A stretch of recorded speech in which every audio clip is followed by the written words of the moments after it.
Les imagitateurs du JDR présentent.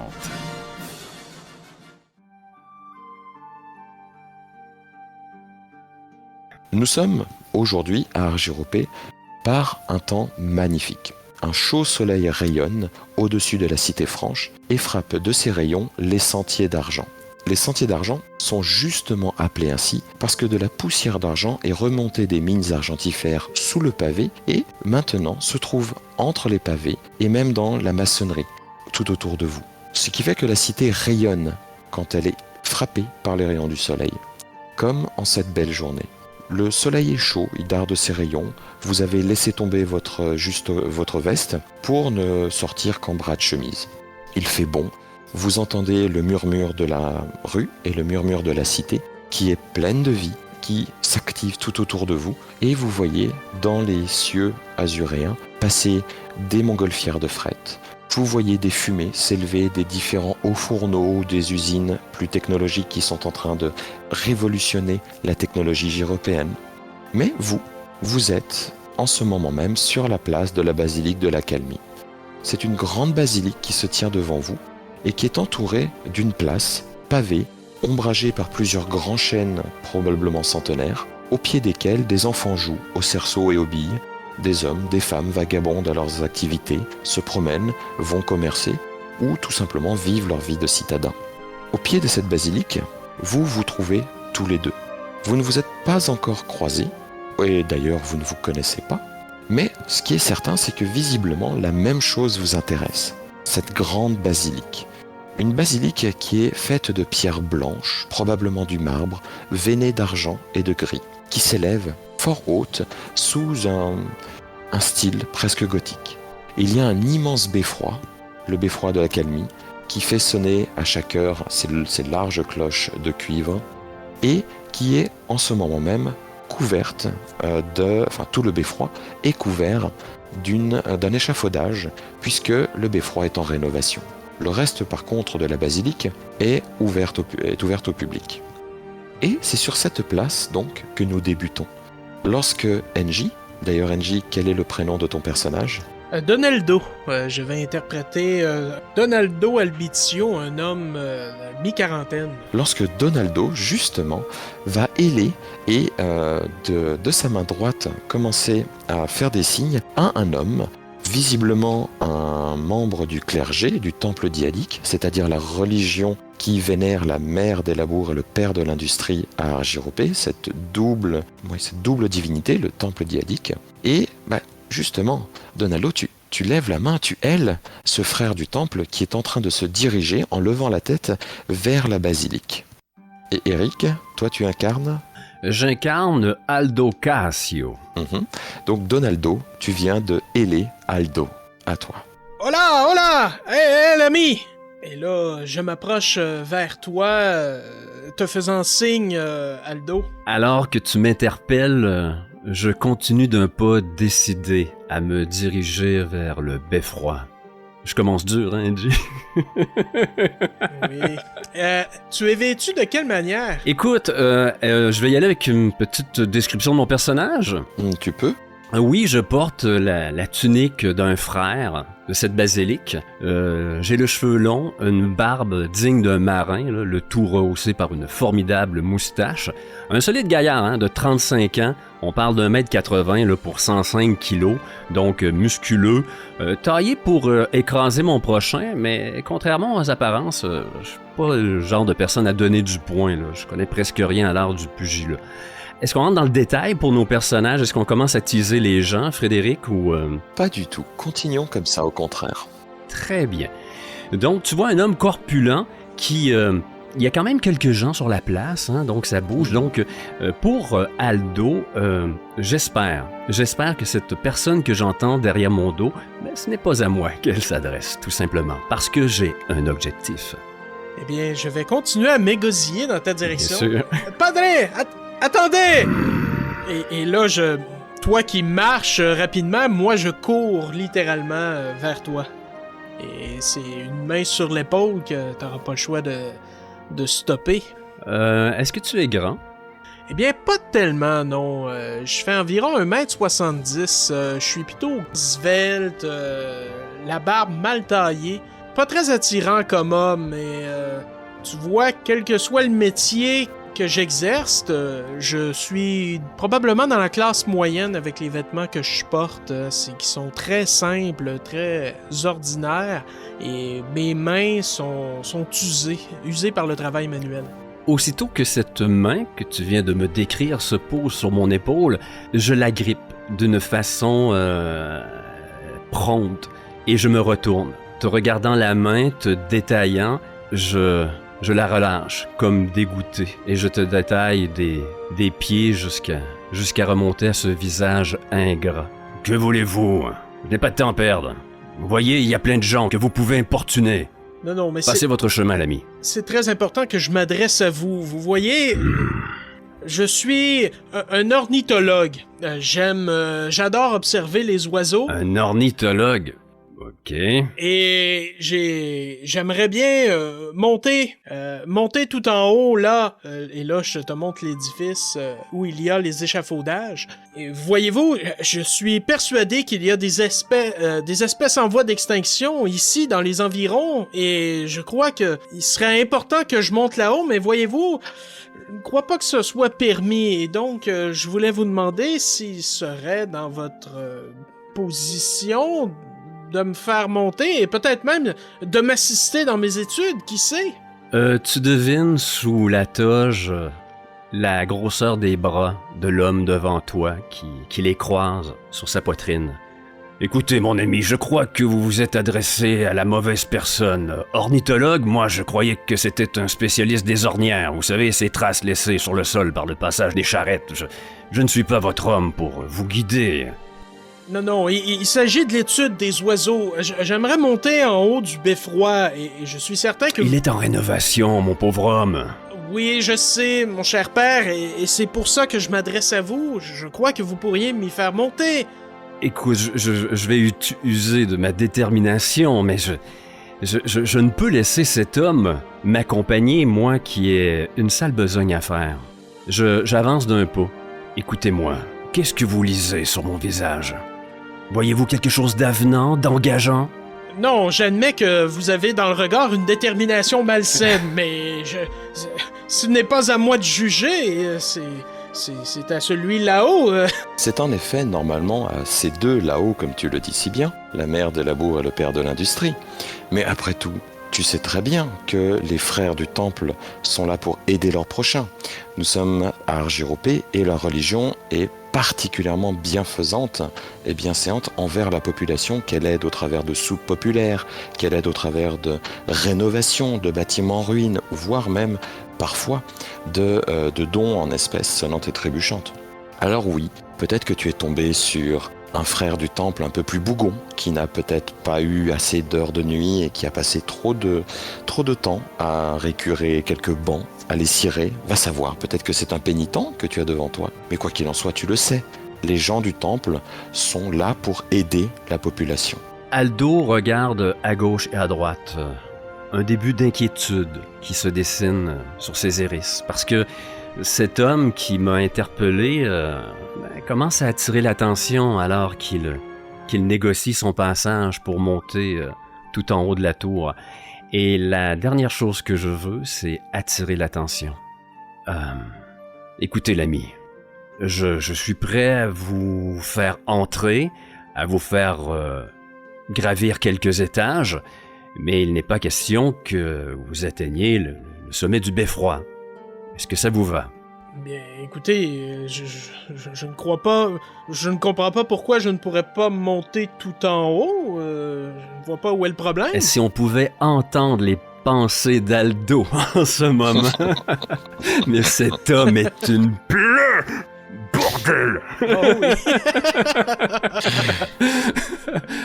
Ça me fait plaisir que vous commenciez ainsi.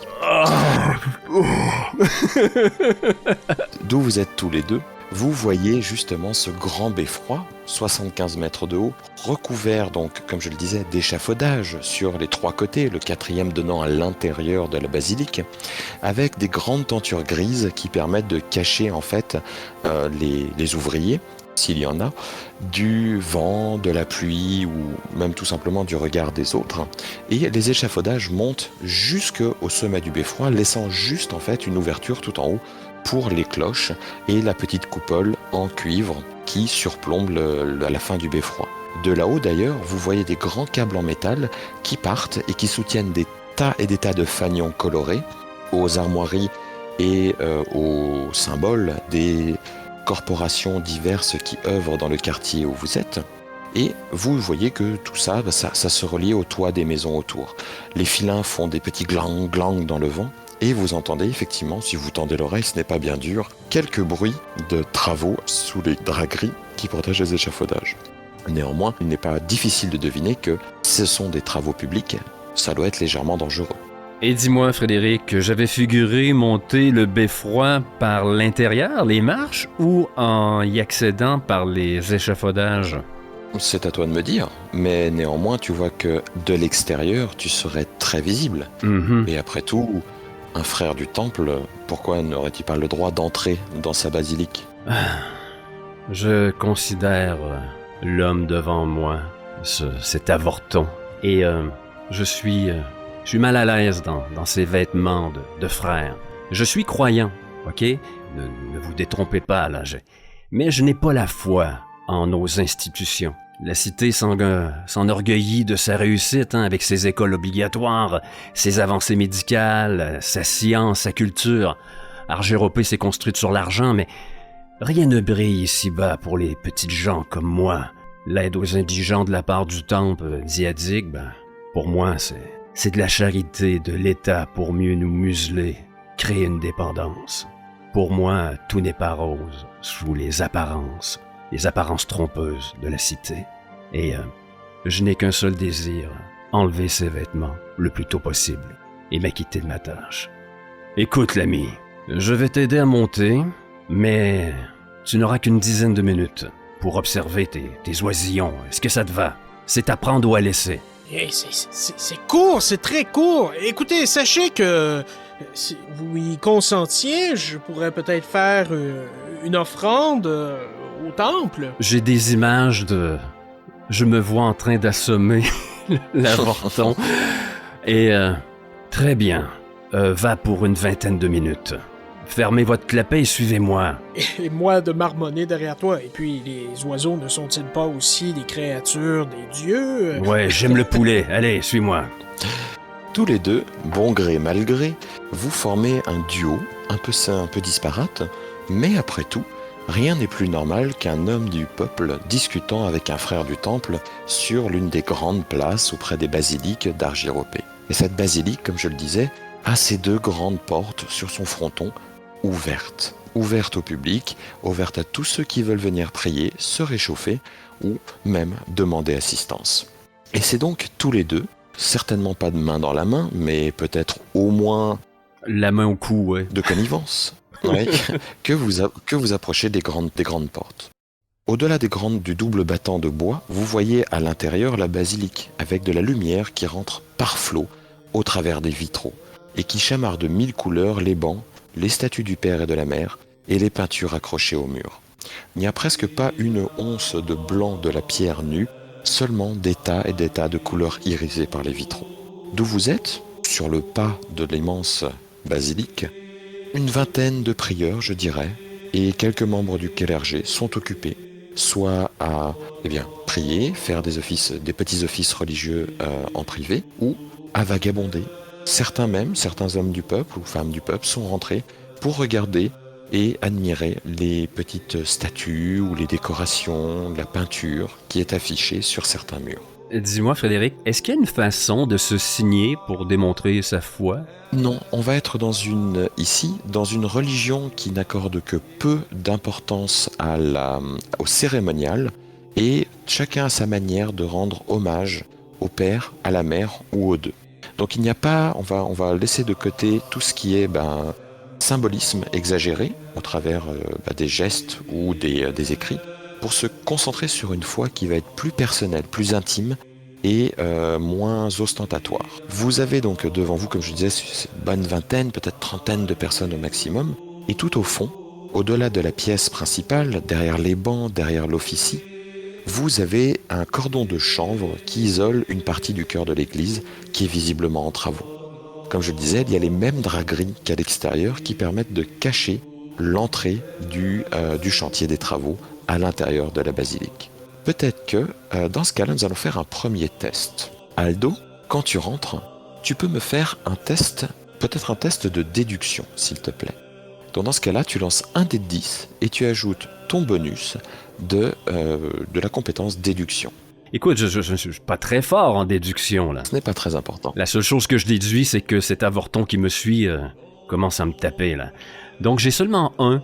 T'as fait 1 sur le dé? Non, j'ai 1 de bonus en oui. déduction, donc je lance le dé et je rajoute 1. Exactement. 6 plus 1, 7. 7. Donc c'est un échec. Néanmoins, dans Argyropé, dans le jeu de rôle Argyropé, vous avez des points qui s'appellent les points de panache. Les points de panache vont représenter votre étincelle matinale, ces points reviennent tous les matins, qui va être votre fougue pour la journée. Votre possibilité à faire des actions d'éclat, pour faire de la magie, pour améliorer vos compétences, et ainsi de suite. Dans le jeu, à n'importe quel moment, lorsque vous tirez un dé de 10, ou n'importe quel dé d'ailleurs, qui n'est juste pas des dés de dégâts, vous pouvez faire transparaître cette fougue, ce panache que vous avez en vous, et donc vous pouvez piocher autant de points que vous désirez dans cette réserve, 1, 2, 3, 5, ce que vous voulez, et augmenter la valeur du dé jusqu'à sa valeur maximum. Donc la valeur d'un dé sur un dé de 10 dans Argyropé va de 0 à 9. Et vu que tu as fait 6 sur ton dé, c'est ça? 6, ouais, 7 total. Voilà, tu sais que c'est un échec. Mais si tu souhaites transformer ça en réussite ou en réussite partielle, tu peux sacrifier 1 point, 2 points, 3 points de panache maximum pour aller jusqu'à 9. Et donc, changer la donne et faire que tu obtiens un succès. La seule condition pour cela, c'est que ta description doit être plus travaillée pour faire ressentir en fait cette panache ou cet effort que tu mets en sus de ce que tu as fait auparavant. Et là, ce que tu as fait, c'est que tu es rentré et immédiatement, tu as scanné l'ensemble de la basilique, tu as regardé où se situaient les frères du temple et les prêtres, tu as regardé ce que faisaient les prieurs et ce que faisaient les visiteurs, et tu te rends compte que les regards passent souvent d'un coin à l'autre de la basilique, et que quoi, justement? J'ai 17 points de panache. Oui. Avoir ta tronche, NJ, tu dois avoir 2 points de panache, toi? Écoute, je vais essayer d'enjoliver un jet de déduction, ce sera pas évident, mais... Tu peux par exemple augmenter de 1 point seulement pour avoir un succès partiel, ou tu peux décider d'obtenir 10 sur le total, et donc en utilisant 3 points, monter jusqu'à là et faire un succès standard. Très bien, je vais dépenser 1 point de panache, et alors que je marche et que l'avorton Donaldo me suit, sans doute que tu te heurtes à mon dos, à mon énorme dos, Donaldo, alors que je stoppe ma marche brusquement. Et là, je fixe plus attentivement tout ce qui est alentour de moi, les sons et tout, et je prends même la peine de m'asseoir. Et tu prends ton temps justement, tu regardes mieux, et tu te rends compte que il y a toujours quelqu'un dans cette satanée basilique qui regarde l'entrée des travaux. Volontairement ou non, qu'importe. Mais il vous sera impossible de passer par cette porte de manière totalement discrète dans l'état actuel des choses. Vous pouvez toujours essayer, à vos risques et périls, mais tu sais que si tu voulais ou vous vouliez rentrer de manière plus discrète, il vous faudrait très probablement faire une sorte de diversion. Il y a un problème? Pourquoi est-ce que vous vous assoyez soudainement? Je veux dire, c'est juste là. Pourquoi on n'y va pas? Je tapote de la main le banc à côté de moi. Assis-toi. Et je m'exécute. Bon, je vais être honnête avec toi. Disons que je suis en quelque sorte en pénitence. Je te disais que tu n'étais pas adressé au bon frère. Je n'ai pas droit d'aller dans le beffroi. Une manière de me châtier, si l'on veut. Alors, nous avons besoin, si tu veux vraiment atteindre le haut de la tour, de faire diversion. Tu vois ce frère là-bas? Sa seule tâche est de surveiller l'accès au beffroi. Tu es vraiment décidé à monter là-haut? Oui, il faut absolument que je voie quelque chose d'important. Oui! Et là, pour la première fois, je suis content d'avoir rencontré l'avorton. Tu as un nom? Oui, je suis Donaldo Albizio. Enchanté de te rencontrer, Donaldo. Je suis le frère Aldo. Très bien. Tu as une idée comment on peut détourner l'attention de cet homme? Eh bien justement, Donaldo, tu vois l'homme que Aldo t'a montré? Ce frère qui est en ce moment même situé à quoi? 4-5 mètres de l'entrée des travaux, et il est occupé au-dessus d'une sorte de gros hôtel en pierre à remplir des dispenseurs d'encens. Il a un gros sac à côté de lui qui est posé, donc un sac d'à peu près un bon kilo en toile de jute, qui est posé sur le petit hôtel en pierre. Et tu vois qu'avec une petite cuillère, il transvase du sac aux encensoirs l'encens. Et il fait très attention parce que cet encens, comme tu peux le voir d'où tu es, et comme tu le sais naturellement, est très volatile. Et il prend le plus grand soin. Mais malheureusement, eh bien, ça fait face directement à l'entrée des travaux. Donc, il y aurait peut-être moyen d'aller jouer avec ce sac, peut-être. Et si on ramassait le sac pour l'apporter plus loin, mais quand même à portée de vue, là, pour qu'il se déplace, se penche, ramasse le sac, ne serait-ce que quelques secondes, là, mais qui nous laisse le temps discrètement de franchir la porte. Est-ce que tu murmures à mi-voix tes observations?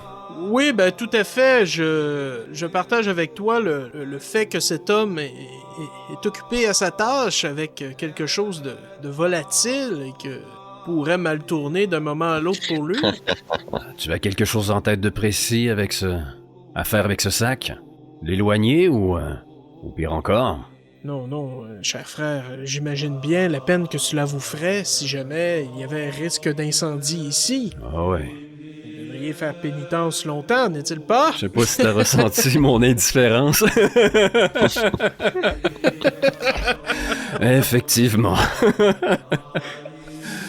Il va de soi. Si je puis me permettre, je vous rappelle que vous avez aussi dans vos feuilles de personnages des sorts. Oui. Les sorts, vous pouvez les utiliser à n'importe quel moment de l'aventure. Ces sorts sont des expressions magiques qui vous sont personnelles. Ils ne peuvent jamais, ces sorts, être envoyés vers quelqu'un d'autre pour le blesser. C'est une magie qui est plus douce, plus subtile, et c'est surtout une magie qui requiert aucune composante, aucune incantation, aucune gestuelle. Vous l'exprimez naturellement comme vous respirez. Pour ce faire, vous avez juste à dépenser un point de panache, et hop, le sort s'active.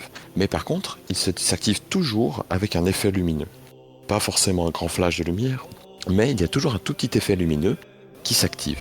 Et ceux qui veulent être particulièrement furtifs peuvent tout à fait dépenser un deuxième point de panache pour annuler cet effet. Cela permet en fait de laisser tout le monde dans RGRP, tous les joueurs pourront avoir accès à la magie, à des magies de différents domaines, et surtout, eh bien, ça va faire la différence entre ceux qui veulent utiliser la magie de manière discrète, ils utiliseront moins de sorts, puisqu'ils vont dépenser plus de points de panache, de ceux qui font de la magie grandiloquente, et qui n'ont pas peur des conséquences. Donc n'oubliez pas que vous avez quelques sorts avec vous, qui peuvent ou pas vous servir maintenant ou plus tard, et je me permettrai peut-être, pour notre ami Donaldo, de lui proposer aussi un test de détection. Détection, oh, ça n'est pas ma force, et donc... Frédéric fait exprès, il a inversé. C'est moi qui est fort en détection et toi qui est fort en déduction. Absolument. Mais j'ai tiré un 10, donc pour un total de 11. Donc, comme je disais, dans RGRP, le D10 va de 0 à 9. Donc, ce qui fait un total de 10, mais ça marche très bien, c'est un succès. Et effectivement, tu vois, pendant que Aldo t'explique tout ça, tu regardes l'homme avec son encensoir, vous commencez à élaborer un plan, et tu entends en fait un roucoulement au-dessus de toi. Tu lèves la tête, et tu vois en fait que tu as un nid de colombe qui s'est créé entre un interstice, tout simplement, derrière des petites statuettes décoratrices sur l'un des gros piliers massifs qui soutient le plafond de la basilique. D'où tu es, tu vois en fait c'est ce petit couple de tourterelles qui ne demande rien à personne et qui vit sa propre petite vie. Est-ce que ça peut t'aider? J'imagine que les frères ne doivent pas permettre aux oiseaux de quelle sorte que ce soit de faire leur nid à l'intérieur de la basilique. Donc, si je vais voir le frère qui nous empêche de passer en lui indiquant la présence d'oiseaux, peut-être qu'il se mettrait alors à essayer de les faire partir. En effet, tu sais que, en règle générale, les volatiles vont avoir tendance à dégrader l'intérieur des bâtiments, ne sont pas forcément les bienvenus. Exactement. Le nid est assez bien camouflé et honnêtement, il est totalement passé inaperçu à vous deux jusqu'à ce que tu entendes le petit roucoulement. Et donc, je te fais part de ma découverte, frère Aldo. Et je poursuis te disant, je crois que ce nid serait une raison suffisante pour que l'homme qui surveille l'entrée se mette à tenter de faire disparaître le nid et les oiseaux. Il a fallu que tu m'interpelles 2 à 3 fois, alors que tu disais frère. Curieusement, je me suis retourné seulement la 3e fois. Oui, c'est une très bonne idée. Allez informer le frère. Sans doute que cela suffira à nous permettre de franchir cet accès. Très bien. Et donc, je m'exécute. Je m'approche de l'homme qui s'occupe de l'encens et l'interpelle. « Hola, mon frère. Désolé de vous déranger dans votre tâche. Je ne sais pas si vous avez remarqué, mais là, au-dessus, vous voyez, près des statues, là, le nid. » L'homme d'une petite vingtaine d'années, avec les cheveux courts et un début de barbe sur ses joues glabres, te regarde. « Je vous demande pardon, mon cher monsieur.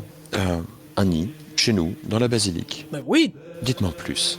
Et pourquoi tu vois qu'il va reposer sa petite cuillère, la mettre sur le gros tas, sur le gros sac d'encens, et hop, il te regarde, mais il fait même plus attention. Et le sac est ouvert à côté de lui. L'encens d'où tu es va te prendre les narines et te donner, presque te monter en fait, te faire monter le cœur à la gorge. C'est très fort comme odeur, c'est vraiment une odeur très entêtante, elle est particulièrement condensée. Ouah, cette odeur est horrible, mon frère. Je ne sais pas comment vous faites pour travailler toute la journée là-dedans. Là, et tu vois, il te montre, il te parle même pas. Il soulève un peu sa tête, il la penche en arrière, il te montre, et tu vois qu'il a enfilé 2 petits cotons, de boulettes de coton dans ses narines. Ah, je comprends mieux. Mais écoutez, regardez là, suivez-moi. Je vais vous montrer et je vous conseille de chercher quelque chose qui pourrait vous permettre de grimper et peut-être un balai pour frapper ces oiseaux, les faire fuir parce que, vous savez, c'est reconnu que, moi-même étant spécialiste des oiseaux, que ce type d'oiseau pourrait très bien dégrader votre basilique qui... En plus, présentement, est en pleine rénovation, ce serait fort malheureux. Pour un ornithologue, frapper des oiseaux, tu y vas fort. Oui, c'est assez étonnant, en effet. L'amour des oiseaux dans mon assiette. T'es pas le seul à manger du poulet. Visiblement, l'homme te regarde. Écoutez, montrez-moi déjà. Et donc, tu lui indiques là-bas la position approximative du nid sur le pilier. Et l'homme délaisse complètement sa tâche et il remonte un peu les manches de sa longue robe de cérémonie et tu vas voir qu'il va partir, il va te précéder. Il laisse à côté de lui les encensoirs qui sont ouverts et à moitié remplis ainsi que le sac et sa petite cuillère. Et toi Aldo, qu'est-ce que tu fais quand tu vois que justement l'une des plus embêtantes menaces pour ton infiltration se dirige plus ou moins vers toi, vers le pilier auprès duquel tu es assis. Écoute, encore. Dans la tête d'Aldo, il voit là une opportunité peut-être de se délester de ce poids mort qu'est cet avorton de Donaldo. Et peut-être aussi, je ne me fie pas trop à son plan, donc on entend le bois craquer de ce long banc alors que je me relève et je vais me diriger de façon furtive jusqu'au sac pour le déplacer de quelques mètres. Si jamais le subterfuge, le plan de Donaldo ne fonctionne pas, d'éloigner le frère, d'aller chercher une échelle ou quoi que ce soit, à ce moment-là, lorsqu'il va revenir, au moins qu'il se déplace de quelques mètres. Là, Mais moi, aussitôt que j'ai déplacé le sac, j'ai l'intention de tout de suite prendre la poudre d'escampette et de franchir l'accès menant au beffroi. Justement, nous en parlons maintenant. Tu vas vers le sac et donc Donaldo n'a pas suivi le jeune prêtre, il lui a simplement montré où c'était. Et toi tu passes à côté de l'autel et tu peux me faire un test de furtivité, si tu le souhaites, pour prendre le sac et le déplacer ou même l'accaparer. Très bien. On y va avec un 5 plus le dé, ça donne 13. Impeccable. Donc que fais-tu ? Tu sais que ton action est réussie, t'as pas besoin de faire plus. Tu fais ton action, fais-toi plaisir, c'est toi qui narres. Je me lève et d'un pas très calme, lentement, je vais près de la position où se tenait le frère en question et Donaldo est quasiment juste à côté de toi, après tout. oui, et là je viens m'installer quasiment là, à califourchon sur le sac, de manière à ce qu'il se trouve entre mes jambes. Et bon, au diable les odeurs, je vais rapidement, discrètement agripper le sac, le coincer dans mon entrejambe et ensuite continuer d'un pas très calme en serrant les jambes fortement pour y maintenir le sac au perché près de mon couvert 3 pièces. Et je me dirige lentement vers la porte de sortie où je vais tout simplement écarter les jambes, laisser tomber le sac et puis revenir près de l'accès au beffroi. Tu vas simplement me faire ici un test de...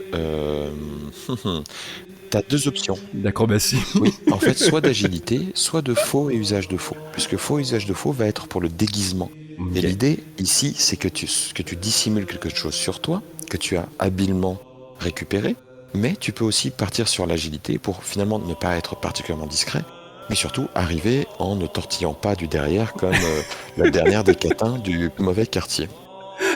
Ça paraît très mal pour un frère, effectivement. Je vais y aller avec un jet d'agilité. G5 également, donc. 5 et 2, 7. Je vais devoir utiliser un point de panache. Je veux au moins avoir 8. C'est l'équivalent d'une réussite partielle. C'est ça. Mettons un peu de piquant. Exactement. Donc tu récupères le sac, un peu comme tu le laissais, et Donaldo, lui qui était à côté, te regarde faire, le sourcil levé, la bouche entrouverte, et il te voit te diriger vers la porte d'entrée principale, donc les grandes portes de la basilique, et tu laisses tomber le sac sans que personne ne le voie. La seule chose, c'est qu'en le faisant tomber, tu t'en fous plein les godasses. Et tu as maintenant l'une de tes chausses, l'un de tes souliers précisément, qui a de l'encens à l'intérieur. Bon, soit. Autant te dire que tu vas sentir des pieds. Mais, à part ça, le sac va s'ouvrir et s'éventrer légèrement. Tu repars, chemin faisant, et donc tu tournes le dos à la scène, et au bout d'un moment, tu vas voir, Donaldo, tu vas voir que les gens commencent à lever le nez, ceux qui sont en train de réciter des prières, ceux qui passaient à côté et qui regardaient une belle statue ornementée. Les gens... Mais qu'est-ce que... Bon, quelle est cette odeur? C'est fort quand même. Ouf, ça m'entête. Moi j'ai la tête qui tourne. Moi je dois dire que avec mon mal de gorge de la grippe dernière, je vais... Ouf. Et les gens commencent en fait à s'éloigner, à sortir de la basilique.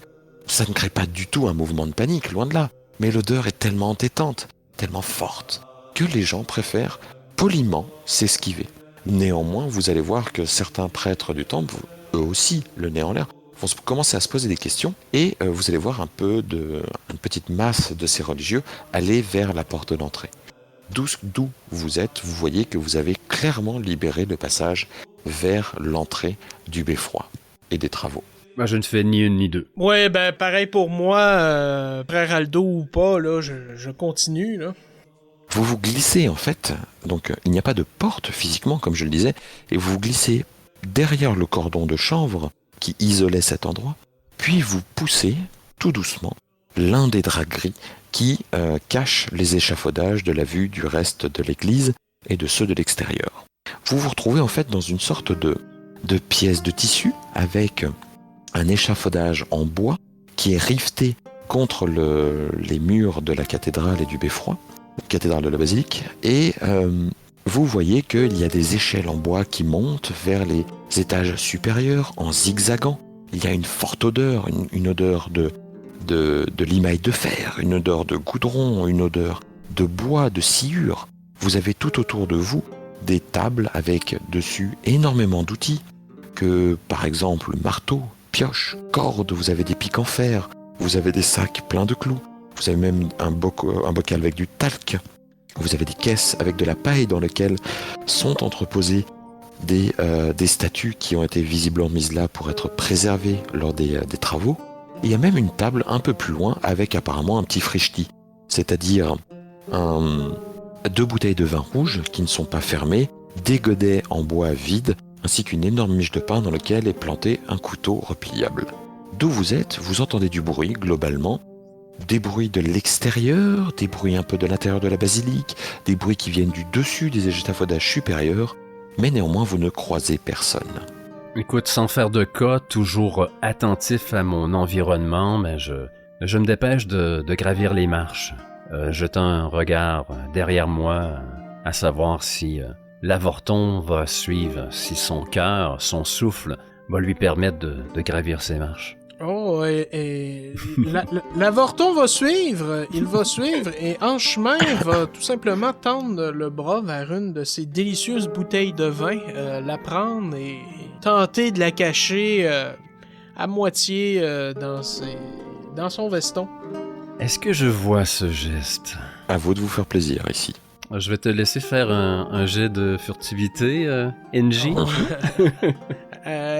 Écoute, je crois pas que ça soit nécessaire. Peut-être que quand je la prends, j'attends que tu ne regardes pas, mais que quand tu vas te retourner voir si je te suis bien, tu vas peut-être voir le bout de la bouteille dépasser de mon veston. Puisque apparemment, Donaldo ne cherche pas à être particulièrement discret. C'est juste qu'il ne veut pas faire, il ne fait attention à ne pas faire de bruit, mais il ne cherche visiblement pas à te cacher le fait qu'il ait pris une bouteille. En effet, son veston, qui est entrouvert, qui donne sur une chemise de lin brun, eh bien, il est alourdi sur le côté par visiblement une petite poche intérieure dans laquelle dépasse le goulot d'une des bouteilles de vin. Comme je l'ai fait précédemment, j'arrête le pas et tu te retrouves encore une fois coincé derrière moi dans mon dos et je me retourne. Et là, je te domine de toute ma hauteur puisque je suis sur 2 marches plus hautes que toi. Vous savez que le vol est péché. Frère Aldo, je crois que nous en sommes pas à un péché près. Et cette mauvaise manie que vous avez tout le temps à stopper, allez-y, l'heure compte et vous saurez que l'ornithologie, ça donne soif. Donc, allons-y. Il faut croire que je ne connais rien à l'ornithologie, du moins la vôtre.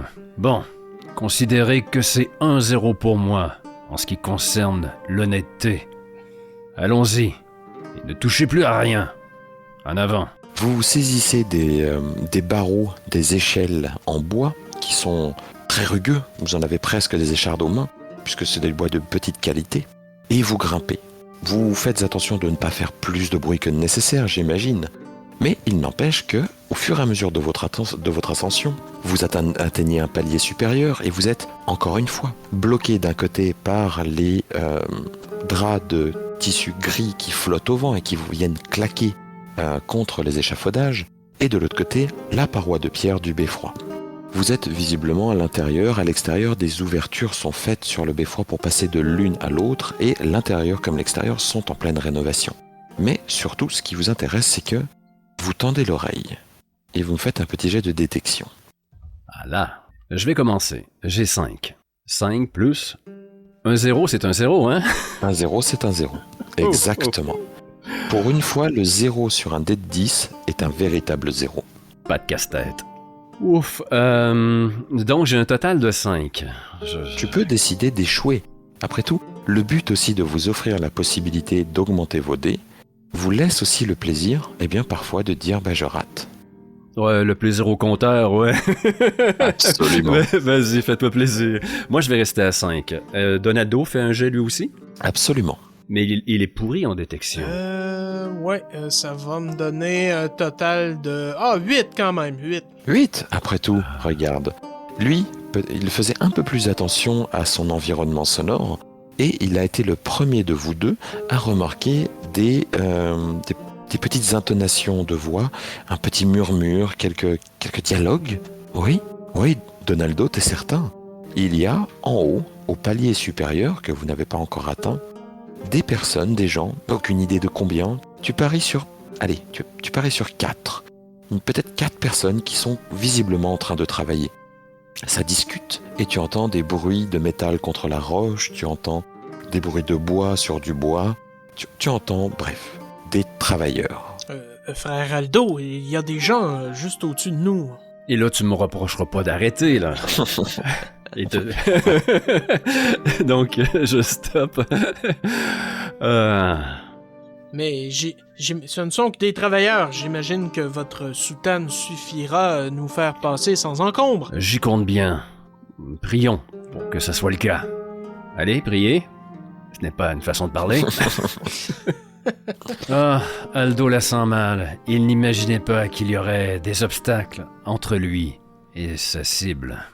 Vous continuez donc. Oui, nous continuons. Sans plus de chichi, vous grimpez jusqu'à l'étage supérieur et vous tombez en fait sur 2 artisans qui sont en train de démonter l'une des sculptures avec un pied de biche. Ils sont en train de forcer et il y a une énorme caisse de bois avec de la sciure et de la paille à l'intérieur qui est encore une fois probablement là pour protéger ensuite la sculpture lorsqu'elle sera démontée. N'ayant pris aucune forme de prudence, lorsque vous montez, les 2 hommes s'arrêtent et vous regardent. Et si leur regard justement glisse sur le prêtre, ce n'est pas le cas sur la personne qui l'accompagne.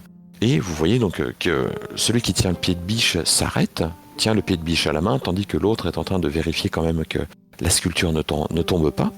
Et le premier, l'homme au pied de biche, va se gratter le crâne, qu'il a d'ailleurs presque complètement échevelé, et remettre une casquette couverte de poussière de pierre. Oui, mon frère, et dites-moi, que puis-je pour vous ? Mais brave, vous savez ce qu'il y a dans cette caisse ? Un peu plus de précaution, je vais vous aider. C'est bien à vous, mon frère, mais cette caisse est vide, c'est justement pour mettre ce qu'on est en train de déloger. Ah, vous êtes en train de démonter, je croyais que vous étiez en train d'enjoliver le beffroi. Je ne suis pas au fait de la progression, justement, je suis avec un ingénieur pour voir si tout va bien. Les 2 hommes te regardent et il y en a un qui se gratte le nez, il renifle bruyamment dans son... C'est peut-être ma sandale qui lui inspire cette odeur. Ouais, c'est plutôt la suspicion, après tout. Wow, j'essayais. Est-ce que quelqu'un a déjà monté une statue au pied de biche ? Dites-moi, mon frère, vous n'êtes pas très... Effectivement, vous n'êtes pas versé dans l'art, ou plutôt dans l'artisanat. Mais ça tombe bien que vous ayez un ingénieur avec vous. Monsieur, je me présente, Gabriel. Je suis l'ouvrier qui est en charge de démonter justement les ornements de la façade est. J'ai un petit problème. Vous pourriez nous donner un coup de main ? Oui, bien sûr, mais avant tout, moi et le frère Aldo devons nous rendre au sommet du beffroi. Voyez-vous, une affaire importante qui nous attend. Nous devons en discuter immédiatement, mais je vous promets de repasser aussitôt en descendant. Tout ce qui monte doit redescendre. Ça va vous prendre quelques instants. Regardez. Venez voir. Attends, donc, le prénommé Gabriel vient et te met la main sur l'épaule et te pousse presque légèrement vers la paroi du beffroi et il t'indique en fait une fissure qui est apparue dans le mur. Regardez-moi cette fissure. On a découvert ça lorsqu'on a déplacé l'un des chevrons et qu'on a enlevé les protections de métal. À votre avis, là, est-ce qu'on a un risque d'effondrement ? Est-ce qu'il faut qu'on colmate ? Ou alors est-ce qu'il faut simplement qu'on remette les chevrons de protection ?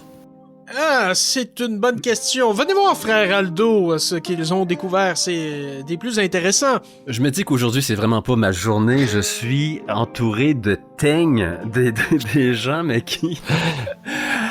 indécrottables, on ne peut pas s'en défaire. Et je m'approche de cette faille. Vous allez, alors, d'abord, Donaldo, est-ce que tu peux me faire, s'il te plaît, un test que tu vas piocher, soit un test de détection, soit un test de sciences sociales, s'il te plaît. L'un ou l'autre. Je t'expliquerai pourquoi après. Ouch. Ouais, ça regarde pas bien. Ça sent le panache. Ça sent le panache. J'arrive à un total de 5. 5. Pour le coup, ouais. L'idée, en fait, c'est que tu approches et tu as, en fait... Dans le comportement de l'homme de se dénommer Gabriel, il y a quelque chose qui t'intrigue, on va dire, mais pas de manière suspicieuse, horrible. Tu ne flaires pas le coup fourré. Tu vois juste qu'il y a quelque chose de particulier dans sa manière de se déplacer. Et quant à Eric, toi Aldo, pendant que toi tu voyais que Donaldo était pris pour aller regarder cette petite fissure, tu t'es rendu compte que les 2 ouvriers donc, sont directement en train de contempler la fissure avec l'ingénieur, ou le soi-disant ingénieur. Ils ont posé le pied de biche sur le côté, et tu vois qu'ils sont complètement absorbés par ça. Ils ne font plus attention à toi. Est-ce que je dois profiter de cette inattention? Je crois que si je continue mon chemin en leur faussant compagnie, que avoir la ténacité qui habite l'avorton qui est Donaldo, je vais sauver que quelques secondes. Cet homme a la fâcheuse tendance de coller comme de la merde sous les sandales. Donc, je crois que je vais plutôt rester là à aider Donaldo de s'en tirer. Parce que Donaldo, lui, il est là, il regarde la fissure. C'est une bien belle fissure. Ouais, je constate. Selon moi, on ne peut pas continuer sans réparer. Ça me semble majeur. Ne trouvez-vous pas, ingénieur? Tout à fait, frère Aldo. Et d'ailleurs, messieurs, je vous propose pour l'instant de laisser cela comme cela. Et nous allons discuter avec les hautes instances, avec les frères, c'est-à-dire pour savoir, disons financièrement, quelle solution serait plus appropriée à prendre par la suite. Mais nous allons vous revenir avec une réponse rapidement. Tu essaies de les entourlouper au final. Donc tu vas faire un test de bagou, s'il te plaît. Et quant à toi, Eric, tu peux faire ce même jet de détection ou alors de sciences sociales. J'y vais avec détection. Et c'est un total de 11. D'accord. Et je finis d'abord avec Donaldo. Oui, au niveau du bagou, je me débrouille pas si mal, et au total, cela va faire de 9. Alors, donc toi, tu commences à, justement, les baratiner. Tu promets qu'on va revenir avec des plans beaucoup plus précis, et tu les vois que, ils hochent la tête, pas de souci.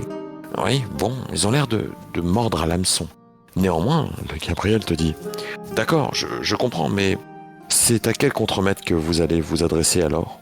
Et à ce moment-là, Aldo, toi, donc quand il s'exprime, donc tu as fait un test de détection, c'est ça? Oui, réussi à 11. Tu détectes en fait, son nez est assez rouge, et tu vois les veines qui sortent bien, il est presque gonflé ce nez, et dans la manière dont il bouge les lèvres, tu sais que c'est l'habitude, ou en tout cas le faciès des buveurs. Et tu détectes chez lui clairement cette petite habitude, ces tics visuels de ces gens qui aiment boire. Et d'ailleurs, en te tournant un peu, tu vois la même chose vers l'autre artisan. Les deux semblent être des amateurs de la bouteille. Ils ne sont pas affligés du châtiment vermeil, mais du châtiment bouteille. C'est presque aussi pire. Je vais tenter d'user de cette observation. D'accord. Pendant que ce temps-là, justement, Donaldo est là en train de chercher. C'est le contremaître, oui, celui qui a la moustache, n'est-ce pas? Donc tu vois que le pauvre Donaldo est en train de s'enliser dans son mensonge. De mes grosses mains, je viens en mettre une sur l'épaule d'un des deux ouvriers. Ferme. Messieurs, je crois que vous devriez prendre une pause, sérieusement. J'ai pu constater qu'il y avait quelques breuvages, quelques étages plus bas.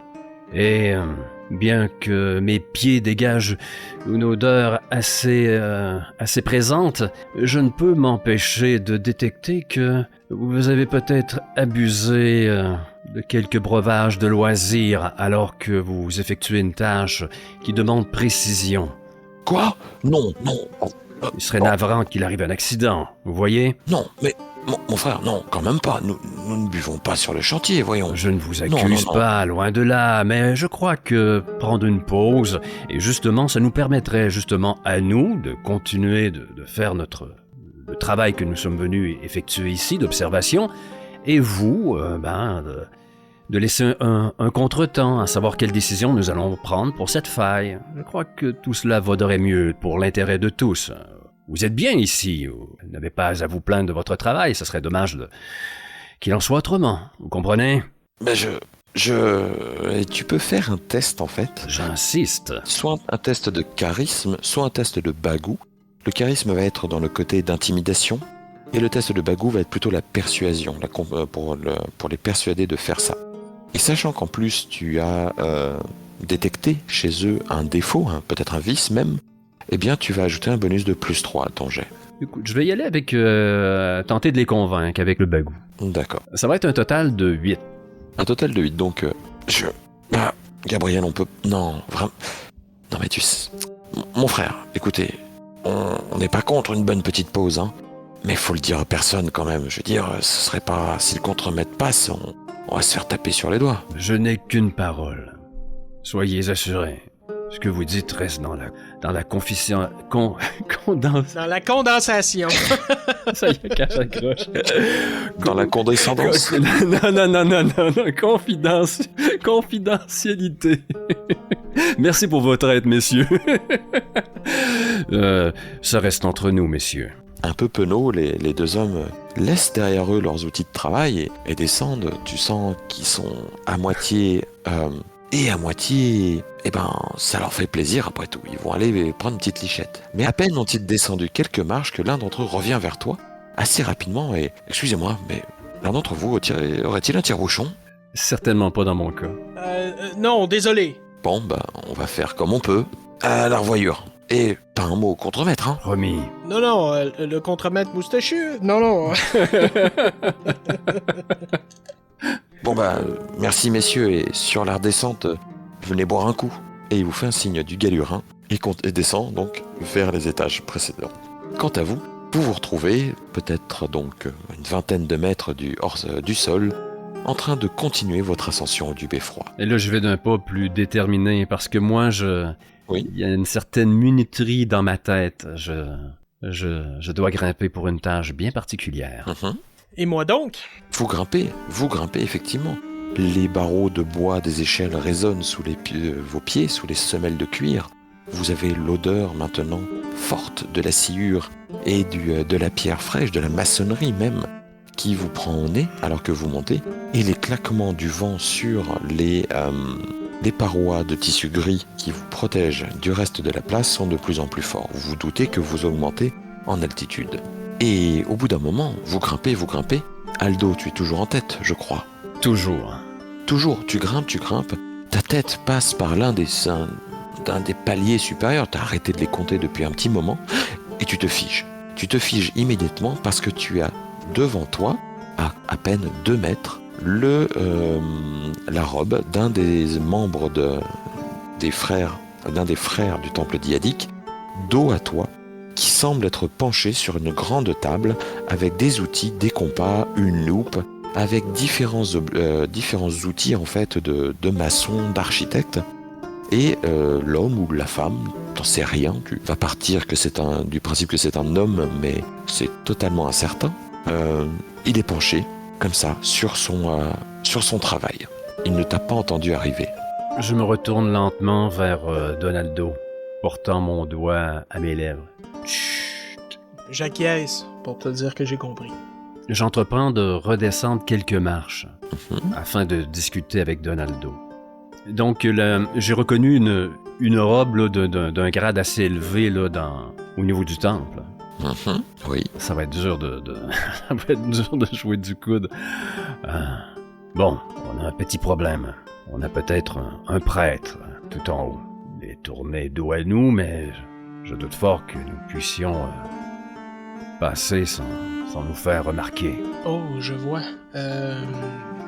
J'imagine évidemment qu'il connaît votre visage, sinon nous pourrions tout simplement nous faire passer pour de simples travailleurs sur le chantier qui passons.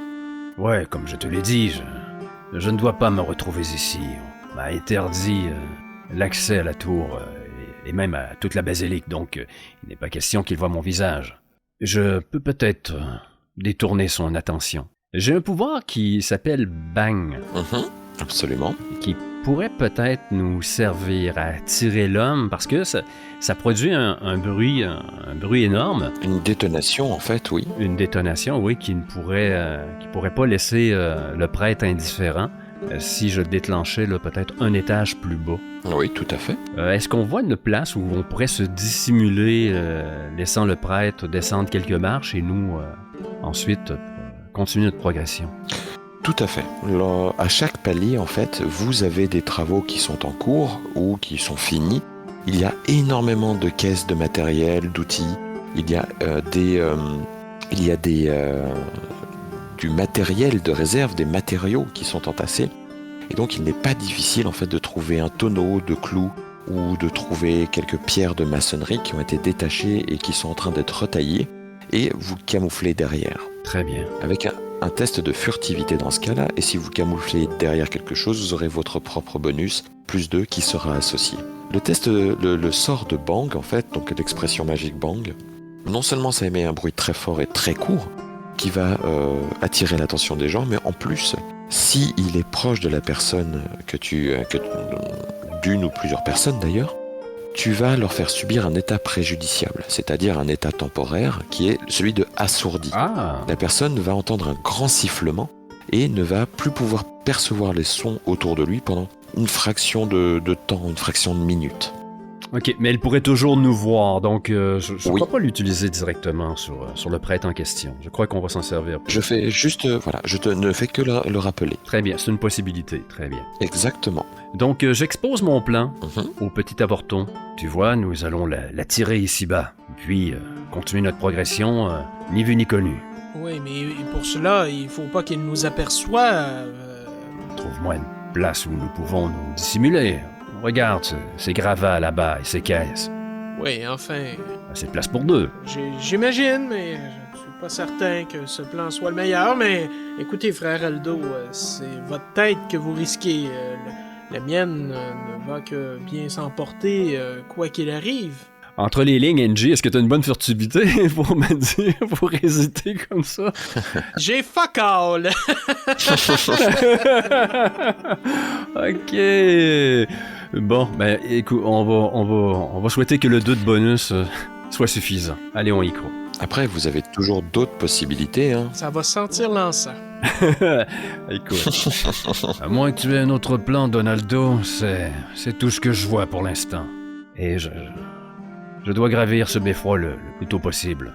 N'oubliez pas que vous possédez aussi dans vos feuilles de personnage quelques effets personnels dans la deuxième feuille. Ah. Cela peut peut-être vous être utile, je n'en sais rien. Dans mon cas, rien qui serait mieux que le bang. Oh! Je suis un fumeur. Étui à tabac, allumette. Bon, à part savoir que tu vas mourir bientôt d'un cancer, qu'est-ce que ça nous apporte de bon, là? Non, je ne vois pas comment est-ce qu'on pourrait, sans s'en prendre directement au frère ou en essayant de lui parler. Allons-y pour la théorie du Big Bang. Allez, va te cacher derrière les caisses. Je vous laisse faire. Donc, je vais user d'un point de panache pour déclencher mon bang. Oui. En fait, à ce moment-là, tu vas simplement, donc sur ton palier inférieur, tu vas imaginer ce que tu as envie de faire. Et naturellement, en fait, tu vas même pas, tu vas juste tendre tes mains devant toi, mais c'est un geste qui est purement symbolique. Il n'a rien à voir avec l'expression magique que tu vas faire, mais tu vas voir en fait le bout de tes doigts, chacun des bouts de tes doigts, émettre une toute petite lueur violacée qui va disparaître et instantanément vous allez entendre un bang terrible, comme si on avait tiré à l'arquebuse juste à côté de vos oreilles. Et le son va se répercuter, il va même faire vibrer en fait les draps de toile grise. Et vous étiez prévenu. Vous aviez les doigts dans les oreilles, il n'y a aucun problème.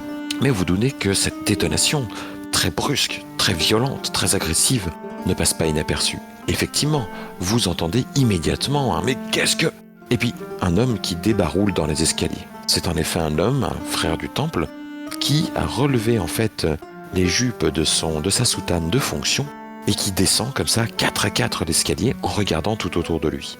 Vous me faites tous les deux un test de furtivité pour, comme je vous l'ai dit, simplement vous dérober à sa vue, mais vous bénéficiez tous les deux d'un bonus de plus 2. Ça sera un 11 pour moi.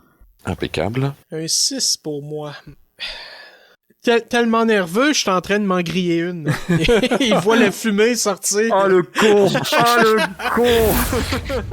Pourquoi nos héros tiennent-ils tant à atteindre le sommet du beffroi? C'est ce que nous découvrirons ensemble avec Frédéric et les imagitateurs dans la dernière partie à venir de cette exploration de l'univers d'Argyropé. À bientôt!